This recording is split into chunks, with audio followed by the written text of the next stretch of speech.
selamat pagi anak-anak kelas 5. Bagaimana kabar kalian hari ini?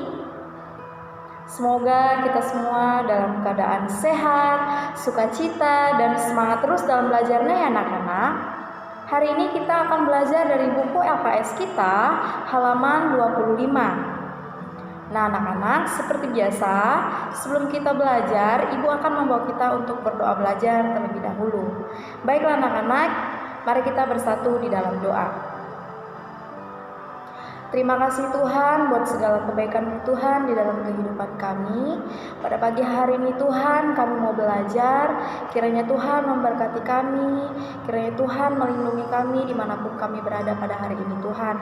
Bapa yang baik, Kau berkati kami Tuhan, berikan kesehatan, kekuatan, dan kepintaran kepada kami Tuhan, supaya setiap pembelajaran yang kami pelajari hari ini Tuhan dapat kami lakukan dalam kehidupan sehari-hari. Bapa yang baik, kami menyerahkan Tuhan pembelajaran kami dari awal, pertengahan, hingga akhirnya nanti. Terpujilah nama-Mu Tuhan Yesus, kini kekal sampai selama-lamanya. Haleluya, amin. Baiklah anak-anak, langsung saja kita masuk pada materi kita dari buku LKS kita halaman 25. Dari pembelajaran 6, di sana judulnya yaitu Karya Tuhan yang Luar Biasa. Nah anak-anak, minggu lalu Ibu sudah menjelaskan materi kita dari buku paket kita. Dan hari ini Ibu akan menjelaskan kembali dari buku LKS kita. Ibu berharap kalian sudah membaca buku paketnya dan membaca buku LKS-nya. Baiklah anak-anak, perlu kita ketahui bahwasanya selama hidupnya Tuhan Yesus menjalankan berbagai peran yang penting di dunia. Nah, ada beberapa peran yang Tuhan Yesus lakukan ketika di dunia, yaitu yang pertama sebagai penebus dosa, yang kedua penolong dalam kesesakan, ketiga yaitu sebagai guru yang agung, dan yang terakhir yaitu sebagai kritikus terhadap ajaran dan sikap hidup para ahli Taurat serta orang Farisi yang menyimpang dari Taurat Tuhan. Jadi inilah peran yang Tuhan Yesus lakukan ketika di dunia.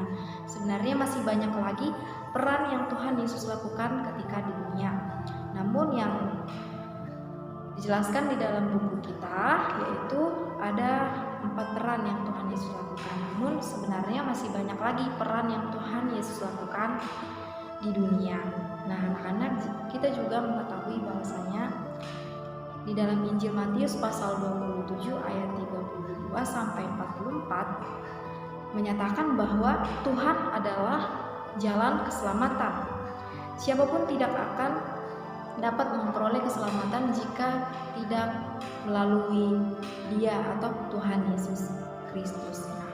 Jadi Tuhan Yesus di sini menjadi jembatan bagi manusia untuk menuju kepada Sang Bapa, di mana Tuhan Yesuslah yang memulihkan hubungan manusia dengan Tuhan yang semula telah rusak akibat dosa manusia. Kini melalui pengorbanan Tuhan Yesus, manusia tidak perlu lagi mempersembahkan korban penebus dosa. Jadi, sebab pengorbanan Kristus telah melunasi semua dosa manusia, dan melalui kebangkitannya dari kematian menjadi bukti bahwasanya maut tidak lagi berkuasa. Jadi, melalui pengorbanan Tuhan Yesus Kristus, kita, anak-anak Tuhan atau seluruh umat manusia, Kristus telah melunasi semua dosa kita. Jadi keselamatan itu berasalnya dari Tuhan Yesus Kristus. Jadi kita sudah diselamatkan oleh Tuhan Yesus Kristus. Jadi anak-anak, pengorbanan Tuhan Yesus ini sesungguhnya merupakan karya Allah yang paling agung. Mengapa dikatakan pengorbanan Tuhan Yesus ini adalah karya Allah yang paling agung? Yaitu di mana Allah telah memberikan pengorbanan yang terbaik dan juga memberikan pengampunan kepada semua manusia. Jadi tidak ada perbedaan. Tidak hanya satu orang saja yang dapat diampuni oleh Tuhan Yesus Kristus, namun Tuhan Yesus juga memberikan pengampunan ini kepada semua umat manusia. Jadi sudah seharusnya kita sebagai umat manusia atau anak-anak Tuhan, kita dapat mensyukuri atau merespon setiap karya penyelamatan yang Tuhan Yesus berikan kepada kita. Kita sebagai anak-anak Tuhan dapat mengampuni orang-orang yang ada di sekeliling kita atau teman-teman kita yang mungkin menyakiti hati kita. Kita dapat memberikan pengampunan atau memberikan maaf kepada mereka.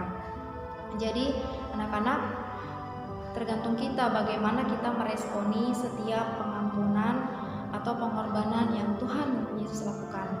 Ibu berharap kita sebagai anak-anak Tuhan, kita dapat merespon setiap karya penyelamatan yang Tuhan Yesus berikan kepada kita dengan secara positif, dan kita juga bertanggung jawab setiap pengorbanan atau setiap perilaku kita yang Tuhan Yesus berikan kepada kita. Setiap perilaku kita dapat kita tunjukkan bahwasanya kita sudah diselamatkan oleh Tuhan Yesus Kristus. Nah, anak-anak, itu saja materi kita hari ini. Ibu berharap kalian dapat mengulang kembali setiap materi yang Ibu berikan. Baiklah anak-anak, hari ini Ibu akan memberikan penugasan atau tugas kepada kalian dari buku LKS kita halaman 26 sampai 28. Nah, untuk tugasnya dari kegiatan 2, kegiatan 4, dan kegiatan 5. Ibu ulang sekali lagi, kegiatan 2, kegiatan 4, dan kegiatan 5. Nah, anak-anak, untuk mengerjakan kegiatan 5, kalian akan membuat sebuah kalimat positif yang berkaitan dengan tema pembelajaran kita yang minggu lalu dan minggu ini. Temanya yaitu karya Allah yang paling agung, yaitu bertujuan untuk memotivasi diri kita dan teman-teman kita melalui kata-kata yang ada di bawah. Di sana ada 5 kata-kata yang akan kita buat menjadi sebuah kalimat positif yang berkaitan dengan pembelajaran kita minggu lalu dan hari ini. Contohnya yang pertama Ibu berikan yaitu hatiku selalu ada untuk Tuhan. Nah, di sana yang pertama itu ada kata hati. Jadi Ibu akan membuat sebuah kalimat menjadi hatiku selalu ada untuk Tuhan. Nah, seperti itu contohnya yang Ibu berikan. Kalian dapat mengerjakan dari nomor 1 sampai nomor 5. Nah, anak-anak, itu saja materi dan tugas yang Ibu berikan hari ini. Kiranya Ibu berharap kalian tetap semangat belajarnya dan tetap jaga kesehatan kalian dan taat kepada orang tua serta dengar-dengaran kepada orang tua ya anak-anak. Baiklah anak-anak, Ibu ucapkan terima kasih dan tetap semangat terus dalam belajarnya. Itu saja yang Ibu berikan hari ini. Terima kasih dan Shalom, Tuhan Yesus memberkati.